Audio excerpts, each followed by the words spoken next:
A TV Afiada entrevista agora Gessé Souza. O tema dessa entrevista é A Elite do Atraso, da Escravidão a Bolsonaro, que é uma segunda edição, revista ampliada da Elite do Atraso.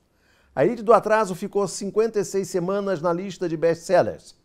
Não aparece nessa mesma lista o Fernando Henrique Cardoso, que é tratado na Elite do Atraso como representante do atraso. E antes de mais nada, eu gostaria de lembrar que na nossa última conversa aqui na TV Afiada, nós falamos do seu livro A Classe Média no Espelho. Exato. Um dos entrevistados do livro A Classe Média no Espelho é um banqueiro que você não pode identificar por motivos óbvios, mas ele diz que o Banco Central é a nossa, para os banqueiros, é a nossa boca de fumo. O que move São Paulo é o dinheiro. Aqui se compra tudo. E o Banco Central é a nossa mãe. A boca de fumo da corrupção, né? O Banco Central é a boca de fumo da corrupção. A nomeação de Roberto Campos Neto, que veio do Banco Santander para a presidência do Banco Central, faz com que você suspeite de que o seu entrevistado tenha razão? Eu achei que que o entrevistado tinha razão desde o começo, e aí fica só comprovado agora, né? Porque é exatamente isso, né, Paulo? Quer dizer, se você pegar os dois mecanismos de dominação entre nós, não é isso? Eles são invisibilizados, né? O principal dispositivo do poder, quem tem o poder, fica invisível, fica por trás, não é isso? Quem são esses mecanismos? O capital financeiro hoje em dia, não é isso? Que nos assalta com juros 11 vezes maior do que a França, sem nenhum motivo, 11 vezes, Paulo.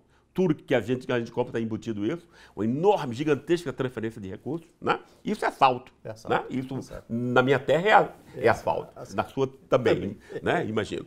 E uma dívida pública que não é nem dívida nem pública, não é? Exato. Quer dizer, não é dívida porque não tem contraprestação. Como é que é o negócio? E você paga uma dívida porque você não sabe a quem você paga. Não é um negócio incrível isso, né?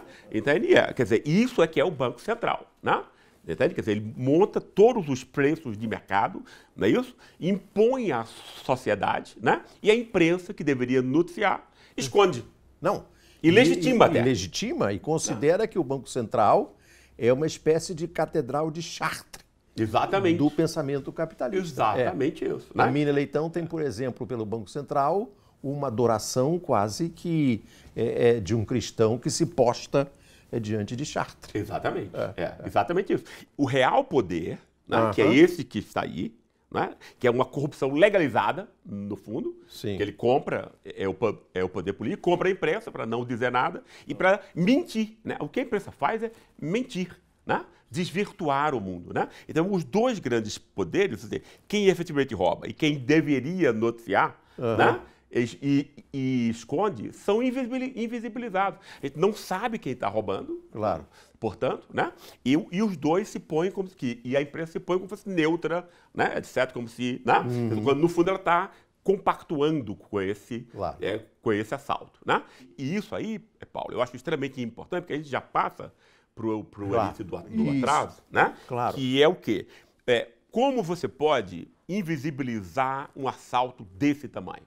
Você tem que criar um bode expiatório, certo? Claro. E nesse epílogo, que agora é acrescentado à Elite do Atraso, você começa com um epígrafe do Joseph Pulitzer, que dá nome a todos os prêmios do jornalismo americano, que eu vou me permitir citar aqui.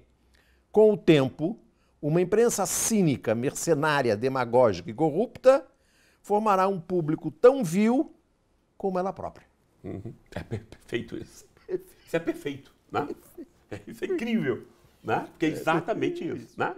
Ou seja, o que houve de 2013 para cá foi o quê? Quer dizer, e aí tocando, quer dizer, por que Bolsonaro? Porque é um negócio assim, né? Quer dizer, claro. Como é que o povo brasileiro elege o político mais despreparado da história do Brasil? Você conhece algum outro político mais despreparado na sua vida? Nem o Temer. Exatamente. Não, Temer é um estadista. Não, Temer é um grande poeta. Se você compara com Bolsonaro, né? E a sua família, etc. Né? Hoje em dia, um precisa do outro. O Brasil precisa de vocês. Então, quer dizer, como é que um povo que tem, né, enfim, nasceu com cérebro e tudo, para vota num negócio desse, né? Porque aí é uma coisa, não é só burrice, tem uma coisa canalha também, né? Entende? Quer dizer, claro, tem uma coisa moral, não é isso? E é isso o que você explica nesse pós-fácil. Exato. E eu me pergunto, antes de você dar a resposta a essa própria pergunta que você fez, como é que o povo brasileiro elegeu o Bolsonaro, por que você resolveu fazer uma nova edição do Elite do Atraso? O que você devia ao seu leitor? Eu acho que tem algumas coisas que eu acho que ficaram mais esclarecidas agora, né? Porque o grande ponto disso aí, o que é, Paulo, é que eu estou convencido de que o povo brasileiro é feito de imbecil, né? Ou seja, não é que o povo brasileiro é imbecil, não é, eu jamais disse isso. Né? Jamais. Quer dizer, todas as pessoas nascem inteligentes. Agora, elas podem ser feitas de imbecis, isso é outra coisa. Né? Se você tem uma empresa canalha como a nossa, né? De 24 horas ao dia, né? Então você pode fazer pessoas inteligentes e imbecis. Né? Tá. Entende? Quer dizer, e é exatamente isso que nós temos. E a gente tem há 100 anos, né, um acordo, né, que foram montados por intelectuais, é isso que o livro conta. A começar por Sérgio Buarque de Holanda. Holanda. Por Sérgio Buarque de Holanda, aqui em São Paulo, ou seja, para proteger esse assalto, que é feito hoje, até hoje em dia, né? Quer dizer, hoje em dia, sob o comando da elite financeira, e que você tem que criar um bode expiatório para esconder isso. É isso que eu acho que precisa ser compreendido, entende? Por exemplo, quando eu disse nas minhas intervenções sobre as últimas eleições que eu fiquei muito desapontado, que nenhum candidato de esquerda, né, da dita esquerda, atacou desmascarou a Lava Jato. Nem Ciro, nem Haddad? Nem Ciro, nem Haddad. E isso, para mim, foi enorme incapacidade, não é isso? Por quê? Porque sem você desmascarar o engodo e a mentira que a Lava Jato representa, né, você não vai dizer o que faz realmente o assalto, o que faz o povo pobre, o que retira a chance de futuro do Brasil, porque a classe média e ninguém vai ter futuro aqui, porque não existe mais investimento em ciência e em tecnologia, em nada. Não é isso? Quer dizer, esse descalabro que está acontecendo agora, isso tudo é montado pelo moralismo postiço da Lava Jato, que reproduz aquele do Carlos Lacerda, com Getúlio Vargas. Você é 100 anos a mesma história. Né?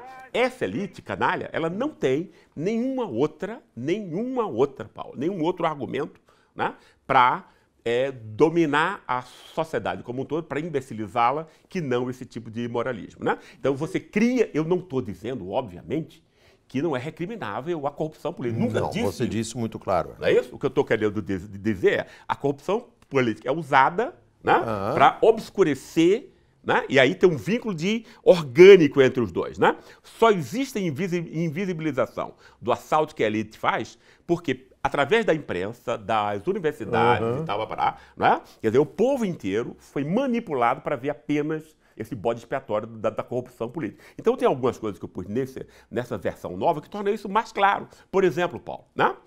Essa Lava Jato, que agora está fazendo esse assalto legalizado à Petrobras, que é um negócio absurdo, monstruoso. Através do Dallagnol. Ele quer ser presidente da Dallagnândia. Exatamente. Ele quer ter um poder para ele. Exatamente. Vai ficar ali ao lado da Disneylândia. Pronto. A capital será na Disneylândia. Exatamente isso. Ou seja, a Lava Jato, em 5 anos, recupera, né, menos de $1 bilhão, né?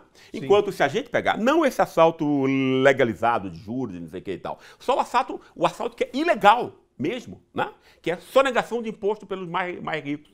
Quando é que você vê esse tema na imprensa? Eu nunca vi. Não. Né? São 520 bilhões. A imprensa não paga, talvez. Então, por que um povo inteiro é levado a prestar atenção em algo que é 520 vezes menos e menor, né? E nunca vê alguma coisa que é 500 vezes maior. Se você presta atenção a uma coisa que é 500 vezes menos importante, você foi feito imbecil, Paulo, não tem nenhuma outra palavra para isso.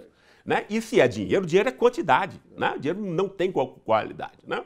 É 500 vezes menos. Você toca num ponto, e está aqui no Pós-Fácil, que você já tinha tocado, evidentemente, na versão original da Elite do Atraso, que é o papel decisivo da Lava Jato e do juiz Sérgio Moro.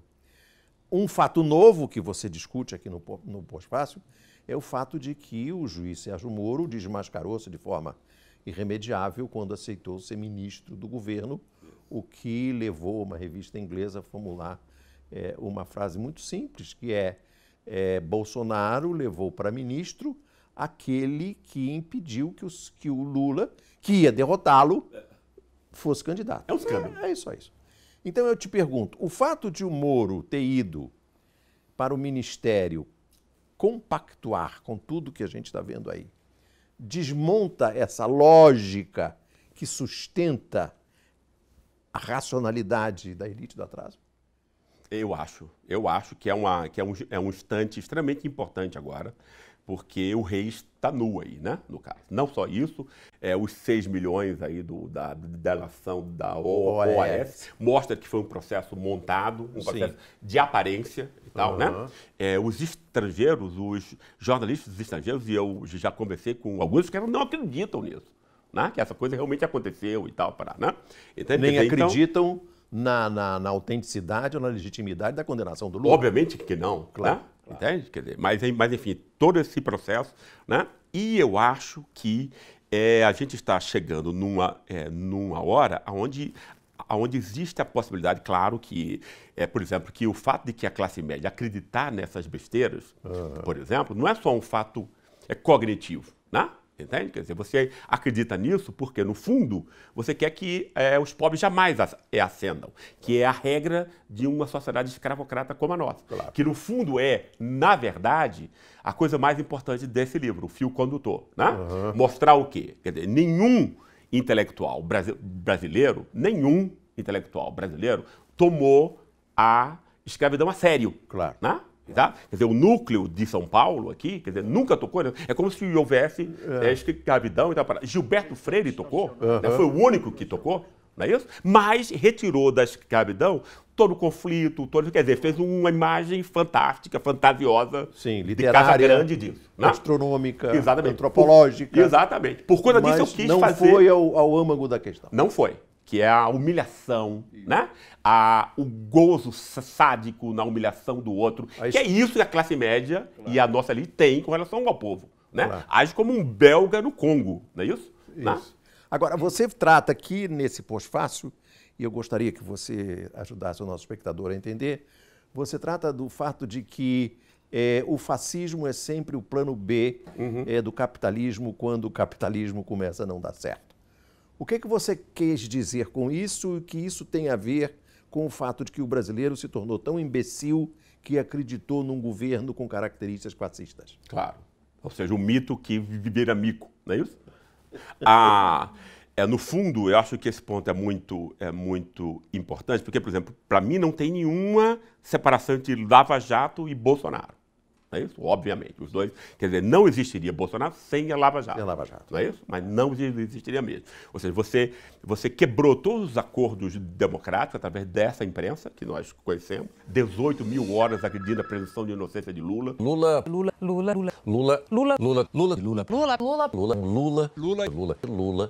o dia inteiro. Democracia não é prédio, parede, tijolo. São acordos morais e são compartilhados pelas pessoas. Esses acordos foram destruídos pela imprensa. Né? Entende? Quer dizer, quando você destrói isso, né, resta raiva, ressentimento, violência em estado puro, etc. Desrespeito a direitos fundamentais. Foi isso que a Lava Jato, juntamente com a imprensa, fez. Não é isso? Sim. Quer dizer, depois, quando você vê que aí você tocou, quer dizer, que eu acho que o pessoal não tinha isso na cabeça, né? Entende? Quer dizer, não tem essa inteligência de perceber que o comportamento humano tem a ver com moralidade também, né? Você precisa legitimá-lo, portanto, né? Eu acho que isso ficou de fora. E quando essa pecha contaminou o sistema político como um todo, né? Teve que ser produzido alguém de fora, mas que nunca foi de fora. Claro. Não é isso? Entende? Quer dizer, o contrário, está no meio dessa lama inteira, pior ainda. 30 anos no Congresso. Há 30 anos e tudo, não é isso? Pela memória do coronel Carlos Alberto Brilhante Ustra, o pavor de Dilma Rousseff. Quer dizer, mas você teve que montar isso, de algum modo, num circo, etc., com muita mentira, com muita fake news, etc., e uma esquerda incapaz. Sim. Acho que a gente tem que dizer essas coisas, entendeu? Evidente. Não, entende? Quer dizer, não há o que, entende? É um conjunto de fatores aí. Obviamente houve uma ofensiva ilegal, absurda, etc., mas houve também muita incapacidade de tocar isso. Eu acho que se Lula tivesse nesse páreo, né? Ele Seria- venceria qualquer adversário.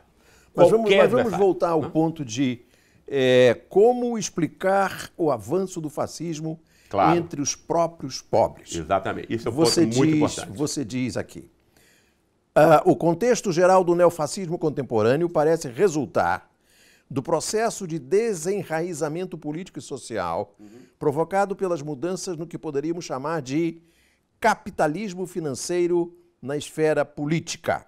Dois aspectos eu acho importantes aí, Paulo. Primeiro, capitalismo financeiro não é só essa dominância da forma juros sobre as outras formas, etc. Né? Não é só um dado econômico. Né? É um dado político, simbólico, etc. Mudou a semântica inteira, transformou criatividade e originalidade, busca do sentido da vida em meios instrumentais dentro de uma empresa, que é um negócio absurdo. Os maiores sonhos da humanidade foram, né, desfeitos e refeitos para serem meramente meios, instrumentos e não fins em si mesmo. Há uma regressão civilizatória, né?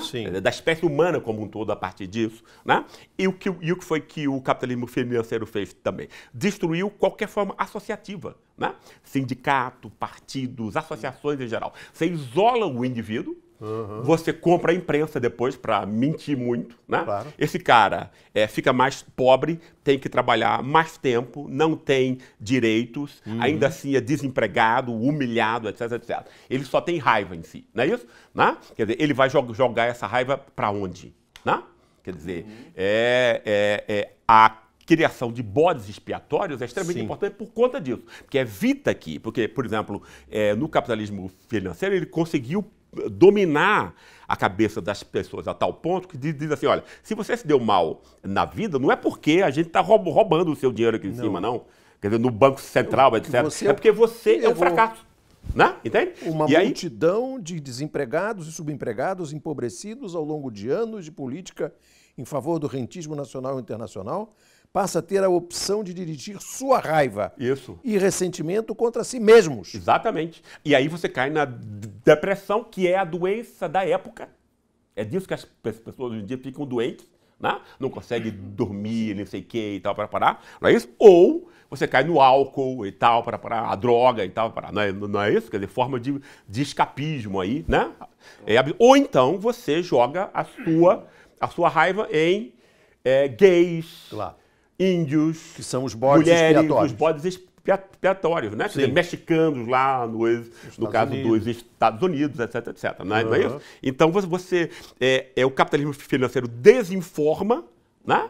Não é isso? Isola o indivíduo, né? Tira toda a sua proteção da reflexão autônoma, porque a reflexão autônoma é a única arma que a gente tem para compreender o mundo e agir com alguma racionalidade nele. Se você retira disso, né? Você tem corpos aí que você pode manipular e sentimentos e anseios você pode orientar, no fundo, para onde você queira. Tem um outro dado aí, Paulo, que você levanta muito bem, que é a segunda parte, que é os nossos pobres são muito pobres. Muito.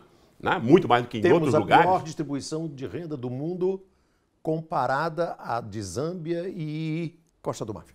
Isso num país singularmente rico, que não precisaria disso. A gente aqui era para ter um padrão de vida como o da Austrália, Canadá, etc, etc. Né?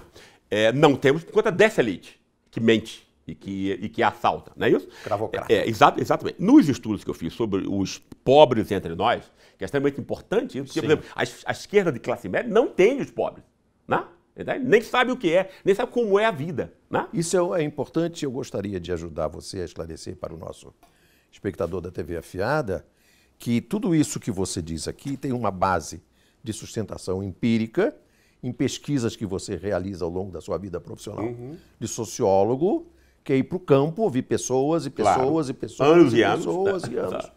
E a partir dessas pesquisas empíricas, fatos concretos, você tira então essas opiniões que não são meros achismos. Exatamente isso. Não é? Eu então, não sabia disso antes. É isso. A gente aprende, né, nesse tipo de trabalho. E no caso, Paulo, tem algo que é, por exemplo, uma outra coisa, um outro dispositivo extremamente importante para o poder continuar, né, reinar, não é só a invisibilidade, ele é um deles. Claro. Você tem que dividir o seu inimigo. Ou seja, como é uma pequena elite, né, você tem que dividir os pobres, né? Quer dizer, e fazer com que eles guerreiem entre si, né?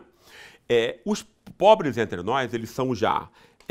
a sua solidariedade, ela é atravessada, né, de fio a pavio pela oposição entre o pobre honesto e o pobre delinquente. Foi isso que a gente viu, por exemplo, nessas pesquisas empíricas, né? Entende? Certo. Quer dizer, um pobre que, enfim, que trabalha muito, etc., por um salário de nada, né?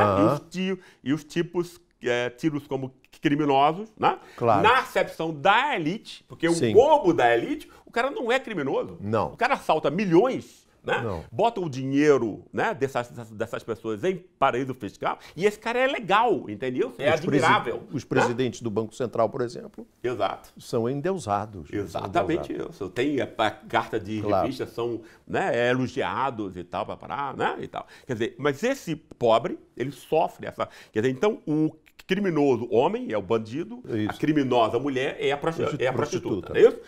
E, infelizmente, obviamente, toda família pobre tem essa sombra. Não é isso? Entende? Ela quer dizer, isso em casa. Eu vi isso várias vezes. Especialmente porque temos uma sociedade de negros. Exatamente. De maioria absoluta de negros. Que é extremamente importante isso também, porque claro. esse dado de classe tem ainda essa maldade da raça, né? Que é herdada aí de 300 anos. Por quê? Como a gente nunca criticou, como a gente nunca soube que a gente é filho da escravidão, tem essa mentireba absurda que vem de Portugal, da corrupção, essa coisa idiota toda do que patrimonialismo. Montou exatamente, essa besteira, isso é besteira, né? Não é isso? E a gente tem que dizer isso, porque esses caras são tidos como deuses. Né? Claro. Você tem que dessacralizar, né, a mentira, não é isso? Como a gente nunca assumiu que somos escravocratas, a gente nunca pôde se criticar. É por isso que a escravidão continua. O que o livro procura mostrar, obviamente, não é que houve escravidão lá atrás. Isso já foi dito. Sim. O que o livro mostra é que a escravidão continua até hoje. É isso que nunca foi mostrado. Mas deixa eu... Sob outras máscaras, né? Claro. Mas entende? A humilhação, o desprezo, o ódio, né? A polícia para matar. Entende? É isso que é importante que a gente perceba como um vínculo de continuidade, né? Você criticou o Ciro, criticou o Haddad e você termina esse pós-fácil. Me perdoa, Paulo, eu não respondi a sua questão. Por que o delinquente e o honesto vão ajudar Bolsonaro? Né? Entende? Quer dizer, porque aí, no caso, o eleitor dele vai ser esse cara que se tira de honesto, no fundo não é, a gente sabe, né, de onde vem, mas que vai ter um caldo ali, já nos próprios pobres, da oposição entre o dito honesto, né, que não tem nada, contra o seu irmão, porque passa a ter o quê? Uma distinção moral. Você diz, o outro né? Entende? A outra é ladrão, é o outro. É não sei o quê, o outro é gay, o outro é ladrão, o outro não sei o quê, entendeu? Quer dizer, você cria uma espécie de distinção que vira uma fronteira entre o seu irmão, entre o seu primo, etc, etc. Como você não tem nada, não é isso? Essa distinção ela vale muito. Né? Claro. E foi exatamente isso que foi manipulado por Bolsonaro e os quer dizer, esses caras foram os mesmos que montaram a mesma patranha lá nos Estados Unidos, né? All of you. Você diz a esquerda, e quando a esquerda vai aprender que a sua reinvenção está umbilicalmente ligada à construção de uma narrativa totalizadora não colonizada pela elite. O que é isso? Isso significa que não adianta a gente ter fragmentos, perceber coisas parcialmente, né? Porque aí você percebe, não, isso aí é fascismo e tal, mas a Lava Jato fez com coisas boas. Isso é um negócio louco, entende isso? Né? Quer dizer, a Lava Jato faz parte do fascismo. Do fascismo. Não é isso? Quer dizer, você tem que ter uma compreensão que seja totalizadora e isso tem uma história. Né? Claro. Porque quando você reconstrói essa gênese, e aí vê que ela funcionou do mesmo modo com Getúlio, depois funcionou do mesmo modo com Jango, etc. Funcionou do mesmo modo com Brizola, o grande Brizola. O grande Brizola. Não é isso? Né? Quer dizer, que funcionou com os grandes políticos, esses caras são os grandes nomes da política brasileira. Todos eles foram alvos do mesmo tipo de cretinice, né? Que a Lava Jato hoje representa. Né? Quando a esquerda não critica isso, e acha que pode. Não, eu não posso, porque afinal o público não ia aceitar e tal. Se você não vai reinventar, é isso que eu estou querendo dizer. Se você não reconstrói o discurso e o denuncia, Sim. Não é isso? Entende? Quer dizer, como é que você quer avançar de algum modo? Entende, Paulo? Então eu posso entender, se eu compreendi bem o que você quis dizer aqui nesse pós-fácil, o que a esquerda não aprendeu é que a narrativa totalizadora é a escravidão. Exatamente isso. Perfeito. Né? E os motes foram construídos para que ela não fosse percebida enquanto tal e criando máscaras para isso. Né? E que permaneça, e que prevaleça. Que permanecem, porque no fundo é a República Velha. Né?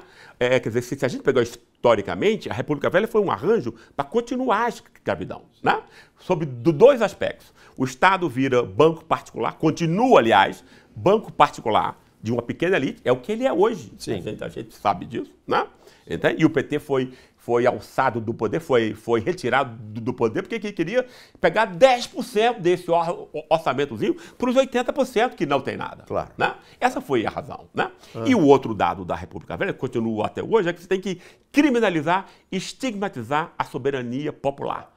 Não é isso? Por isso que Lula está preso. Lula não está preso por conta dele. Lula, quem o conhece, sabe a figura amável, simpática que ele é. É impossível alguém ter raiva de Lula. Né? Claro. Então, quer dizer, a raiva é porque ele representa os pobres. Né? E os pobres são odiados, né? Como eram os escravos antes. Né? Sim. É isso? Você tem que ser subgente, tem que ser aquele tipo de coisa. Eu vejo aqui, quer dizer, eu passei esse tempo aqui em Berlim e tal, e aí você vem num restaurante em São Paulo e você vê como as pessoas tratam. O garçom, ou o cara do Uber e tal, leva um esporro, porque não sei o quê. Entende um negócio? Coisa absurda. Né? Entende? Isso é escravidão sobre uma outra forma. Claro. Né? Sobre essa nova forma que a gente nunca criticou. Né? E a esquerda nunca pegou a escravidão continuada como sendo, e não só no aspecto econômico, porque a vida social não é só economia, não é só, nem é principalmente, porque você só tem a exploração econômica quando você coloniza a cabeça, quando você domina a vida simbólica das pessoas, né? Para ela entregar o dinheiro dela, como a gente faz aqui, não é isso? Com o cara da Rede Globo dizendo que é bom esse juro alto porque controla a inflação. A gente está fazendo faz bem o para ajuste. você, povo. Faz o ajuste. Exatamente. Ou seja, a esquerda tem que redescobrir ou descobrir a escravidão e suas múltiplas máscaras. A esquerda tem que deixar de ser arrogante, né? E aprender. Né? Porque eu acho que, quer dizer, não existe essa humildade. Claro. Entende? É como se, não, a gente agora sabe como fazer. Não sabe. Né? Entende? Eu acho que tem que ter um processo de aprendizado, etc., né? Entende? Para que a gente possa superar coisas e não ter uma campanha medíocre como a gente teve, por exemplo, nesse último, que tem a ver não só com a real força que a direita pôs em termos de mentira, de fake news e tal, mas também com incapacidade, né, de mostrar, de falar ao povo aquilo que ele queria ter ouvido, que era porque eu estou mais pobre, porque eu perdi o meu emprego. A imprensa inteira diz que é a corrupção política. E a Lava Jato é o grande órgão, entende isso? Você precisa desmontar essa denúncia. Esse é apenas um aperitivo A Elite do Atraso, da escravidão a Bolsonaro, na segunda edição, revista e ampliada da Elite do Atraso, do professor Gessé Souza. Muito obrigado. Obrigado a você, Paulo. Gostou dessa TV afiada? Pois é, se você gostou mesmo, faça parte desse grupo afiadíssimo de inscritos na TV Afiada no YouTube. Basta clicar no inscreva-se. Depois disso, você pode clicar no sininho. Você passará a ser sempre avisado de que tem uma novíssima TV Afiada. Isso tudo, a melhor parte, de graça.